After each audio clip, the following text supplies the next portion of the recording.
The United Cities Empire is an authoritarian feudalistic society that routinely practices slavery and is currently the largest faction in Kenshi, only opposed by the Holy Nation and Shek Kingdom.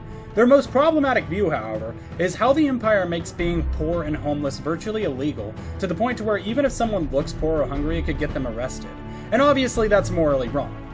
People should have the right to be homeless and starve to death if they want, and what group is better known for starving to death than the Hungry Bandits? I'm gonna starve! And thus I set off on today's challenge, to defeat the United Cities Emperor Tengu using the very same people his government system discriminates against, using low-income neighborhoods to overwhelm the samurais of the Empire with hundreds of great value cannon fodder. Starting out, we will need a mastermind behind the famine uprising, someone who is charismatic but also built for distance, as I doubt we would be finishing this in an afternoon. Thus we decided upon Satarvu the skeleton, someone who sympathizes toward the cause of slowly starving to death despite not being able to feel the burning glory of famine themselves. I know they look rather average with their clunky face and suspiciously feminine waistline. Starting out, the plan was to create a compound near one or more sources of homeless people that would facilitate their recruitment as well as giving us a place to grow our own food. But to get the compound built, Satarvu needed money, and Onlyfans wasn't going to cut it. So Satarvu got to work in the mines, collecting copper and selling it to the local bartenders, and utilizing the bar guards to loot the corpses of local bandits. These bandits wouldn't do, however, as they are clearly not low income or starving to death, which I should probably explain how I plan on getting an army of homeless people with a single sussy skeleton. Well, I installed a mod that allowed me to instantly recruit any character that I put inside of a cage, also known as Stockholm Syndrome. So starting off, the focus was simple. Lure a group of starving bandits to their imminent demise from another faction. Stalk the battlefield like a vulture, and then swoop in and collect one of the least mutilated bodies I can find, administer Obamacare, put them in a cage, and then offer them a free lifetime subscription in exchange for their allegiance. Welcome to the family, son. As for food, even though we were all excited to starve to death, we will need to hold ourselves off until we take down Tengu. Currently, we can only afford bar-style chicken nuggets if we plan on making a profit, but that's a great start. Satarvu can stay back and mine copper while the starving bandits take the vulture job, finding more opportunities among the comically large amounts of dead bandits, and before we knew it, we had 5 whole team members. And after a bit more training using the wrong types of bandits, we decided we were ready to go colonize somewhere on the map. This would have lasting consequences. Satarvu's first move was the science machine, but we were missing one building material. Fortunately, we lived close enough to the Holy Nation's capital city, and we were able to purchase some green fruits and start a farm. We grabbed more building materials too, narrowly avoided the various raids attacking our home by simply waiting outside for them to realize we have literally fucking nothing. It was rather embarrassing how many times we had to use this tactic early on. Also, since our base is close enough to the Holy Nation, they sent a priest over to start prayer day with us. And knowing the Holy Nation's stance on skeletons, I just sent one of the hungry bandits over to have a peaceful philosophical debate with him. Shut up! And you're worried about us! More hungry bandits wanted to join us, and by join us I mean they attacked again even though we weren't ready for more recruits. I thought for some reason building a wall around my base would help against this. It didn't. And if anything, it just incentivized more hungry bandit raids even though we literally have nothing. Also, I learned that green fruit kind of blows as a crop, and we were going to have several dozen farms of it for all the hungry bandits I plan on recruiting. I also purchased building materials and a plot convenience cow from some nomads to help with loads. Then it's settled, we're getting a cow! Why do you want a cow? Because cows make delicious. Don't worry, the cow is homeless too, I asked before I bought him. The bandits kept showing us how to scratch it. We built a pile of rocks to which we could mine piles of rocks from, and got to turning those rocks into our own building materials. We stabbed this guy in the face while he was trying to sell us insurance, we finished the wall, and researched a bunch of things from our science machine, including a stove to cook our blue vegetables. The slice of lifetime was cut eventually because we kept getting attacked by our own party. We found some copper just outside our base and got to mining it to make a windmill, and oh my god, green fruit is terrible for food. It takes 5 green fruit at least for a single unit of food, and if green fruit only spawns from farms every few days and usually less than 20 at a time, we will need a comically large amount of green fruit farms in order to feed our bandits long enough for them to destroy Tengu and then starve to death. A bunch of hungry bandits also just decided they owned our base now and set up camp there, but before that, the Holy Nation attacked us because I think we missed prayer day or something. But that's when I noticed a named skeleton fighting another skeleton in the Iron Valley next to our base. The other skeleton's name was Broken Skeleton, and that's when it hit me. The name was clearly referring to the skeleton's economic status, meaning it was fair game to join Satarvu's army of Sims. And after a hike to the nearest prison I could find, we now had a powerful skeleton warrior with which to commit various war crimes with. And this worked as an infinite generator as well, as with both the broke skeleton and Satarvu working together, we could then hunt other broke skeletons, and in turn turn them to our side. The only problem is these broke skeletons are extremely rare, and after a few days of searching, I had only found one more skeleton who promptly escaped us.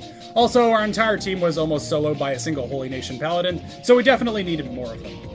After beating the paladin once, we stripped him naked and used him for training practice. We found another broke skeleton, this time we captured it too, and with 3 powerful skeleton warriors, we now had enough forces to retake our base from the hungry bandits, as they rendered the attackers into a bunch of ketchup splatters on the floor. We built an alchemy engine and researched the most important thing to this challenge: prisons. As soon as we get on-site prison cells up and running, we could then recruit hungry bandits in entire droves, and send them in attack waves to the United Cities in the Great Desert. We were also breaking into the fast food industry, as Skinner's Realm has hordes of bulls patrolling through it, all of which are free for the killing. Thus we were able to make our own chicken nuggets and then sell the leather and horns to the Holy Nation. We did find some broken Model 30s in the Iron Valleys while searching for broken skeletons, but they clearly have a home, so they didn't count towards the challenge. We did rob them though. Ironically, we found a bunch of other skeletons who immediately began worshipping us as gods when they found us and started attacking stuff on our behalf.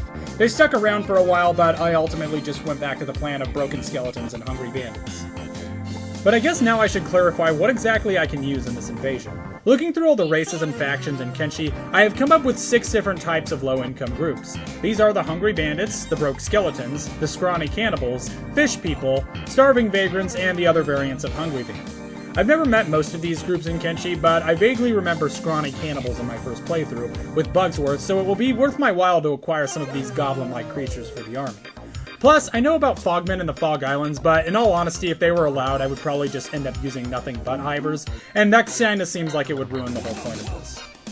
We recruited a few more skeletons, but knowing this wouldn't be enough, we began the infernal machine of taking the hungry bandits that were unfortunate enough to survive their attacks, and turning them into our willing puppets, which we could now do, due to the limited yet growing supply of chicken nuggets. More stuff was getting built, and the base was coming together nicely. The most important thing, though, was the prison house that was filled to the brim with cages. As why suffer through a raid and only get 1 or 2 bandits out of it, when we could potentially recruit the whole party? It is dangerous for me to do it like this, though, is if our bandit population raises too high too fast, then I won't have enough food to feed them, and everyone except the skeletons will melt like a puppy that was drop-kicked into a volcano, and we will be back to step 1. So I sent this first group of bandits off to Heft, where Tengu resides, as a sort of proof of concept that we would even be able to get them through the desert. And every single one of them were violently torn to pieces by giant desert bugs. I didn't blame the desert bugs, though. I would have done the same thing if I were them. We immediately started recruiting more cannon fodder, though I would need to put together a new plan to get them into Heft. Ironically though, one of my bandits in the first group was kidnapped and taken to a slave pen there, so I now had eyes on our target city through them. And after a while of pacer tests training their athletics to go faster... 7. End of level 1. We now had 4 bandits inside Heft, all of which were on the verge of starving to death. The bandits' hunger would need to be satiated, especially considering I had already sent another team of bandits on the trip to Heft. Fortunately, the bandits have access to Satarvu's Onlyfans account, and thus they were able to purchase a backpack full of chicken nuggets to last for the foreseeable future, though we were still getting eaten by our own side on the way. More people were visiting my compound too, and the Holy Nation was starting to get suspicious of some of my skeleton visitors. Though we have enough broke skeletons to fight off most raids now, though we were mostly financing these operations with the foreskin we harvest from the wild bulls. Our next stop was to go to the hidden forest in order to locate some scrawny cannibals, mainly just to see if they would turn out as better fighters than the bandits. And one violent assault, kidnapping, and Stockholm Syndrome session later, and we have a handful of goblins for ourselves. They have slightly lower limb stats, but slightly better skills, so it's really a hit or miss if we take them over hungry bandits. I considered that giving them Holy Nation armor and making them commit slave labor, though. It was actually rather surprising how much Holy Nation gear we were getting, just by murdering their visiting parties in our compound.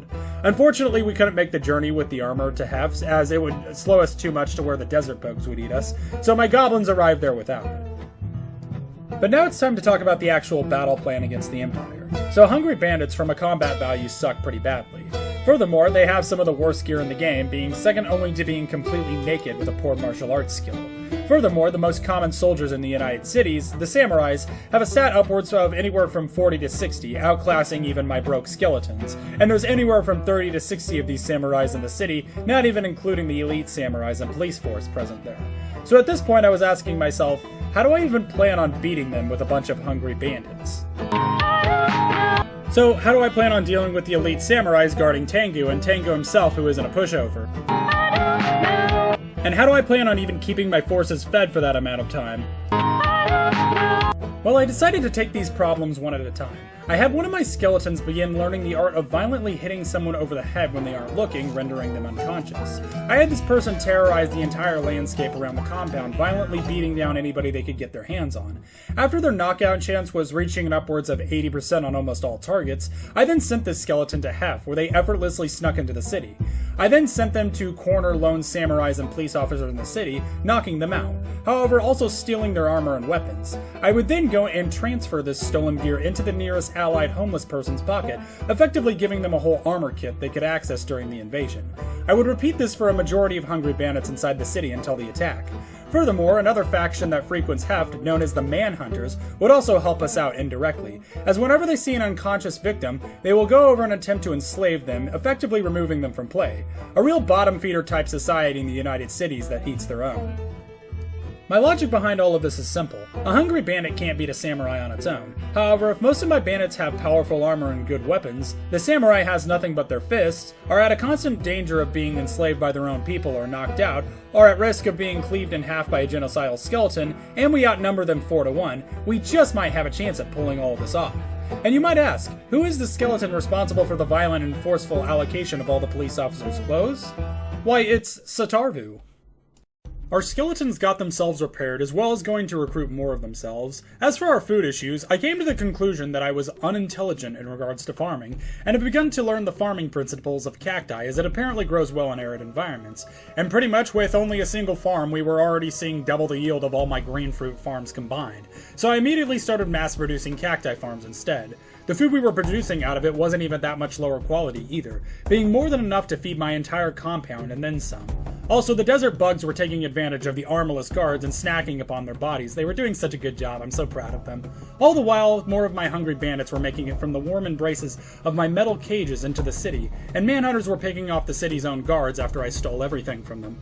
Our compound was rising through the tech levels rather quickly, as I invested in training dummies so my bandits would give a little more damage to the samurai guards during murder night. Also, since I was producing excess cactus, I started turning the extra cactus into cactus alcohol, a staple item to sell in the wasteland. I was selling so much of it to the Holy Nation that I was consistently bankrupting half their stores. Even skeletons were buying our alcohol, but I don't know what the hell a skeleton needs with alcohol. All this money coming in allowed us to purchase Dutch switches at Hef to feed the hungry bandits there more effectively. Speaking of skeletons, we were having trouble finding more broken skeletons in the Iron Valleys, so I sent my recruitment team to the Floodlands to have better luck, where they only found one more. Meanwhile, at Heft, we were attacked by a whole horde of man-eaters. The man-eater? I should put this down. I'm gonna put that down. Not him, the other one. With the help of Satarvu, we won, and then proceeded to steal all their gear the same as the police and samurais. Recruitment was also booming at the compound, so much so that we even had to start hunting cows again in order to compensate for the overhead of food we needed. The plan was now to create a 150-man strong and trained army of bandits in the compound, have them wait on the outskirts of Heft, and then pour into the city in an attack wave after Satarvu and the armored bandits attack on Murder Night. Our training of the hungry bandits revolved around both training dummies and also fighting off regular invasions, as well as going out and kidnapping other hungry bandits, which then become our hungry bandits. A real self-sustaining system. It wasn't all sunshine and rainbows though, as after one particularly nasty attack, I realized we had ran out of bandages, and before I had the chance to buy or make more, I didn't have enough fabric. Almost half of our compound's bandits had bled to death. Not one to dwell on the past, I started to recruit again almost immediately. It was actually pretty disgusting how quickly we managed to replenish our compound army back to 150, but I'm timing myself here. I can't be bothered to pay attention to all the human rights abuses we were making. But with the army getting the taste of blood again, I started sending them on jogs to make sure they had an upwards of at least 40 athletics, meaning there was no way the desert bugs would catch them. And after one final jog to the outskirts of Heft, we were ready to begin Murder Night. You know, sometimes it's called the cleansing or the red time. There was this one world that called it just Murder Night. Satarvu gave the signal for all the bandits inside the city to don their stolen armor, and within seconds we were noticed and attacked. And this is a good display immediately how outmatched a single bandit is, as they barely even got a chance to hit this man back. However, we have superior armor, weapons, and the numbers advantage, and within a few seconds that numbers advantage quadrupled, as my other armies poured into heft. A fair portion of these opening hungry bandits were quickly maimed by the remaining guards that still had weapons, though there were far too many of them to be any real opposition as they roamed the streets like coyotes, slowly beating any lone guard to death. Satarvu would also move around the town like a coyote, knocking out any guards or soldiers who still had armor before immediately transferring it to the nearest bandit. I did this for each guarded building, and after ensuring nobody inside had any way to defend themselves, we would then Zerg rush the entire building. Not even the manhunters could stop our pure onslaught of darkness.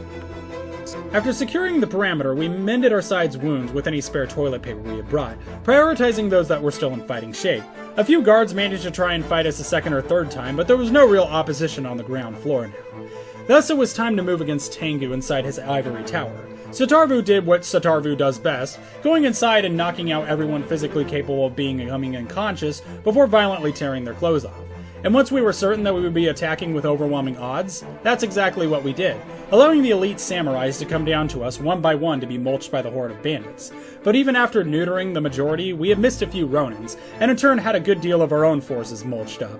Fortunately, Satarvu used the secret technique of repeatedly trying to knock him out, so it animation cancelled him, causing the other bandits to score hits on him they normally wouldn't, and within a few minutes, he was dead.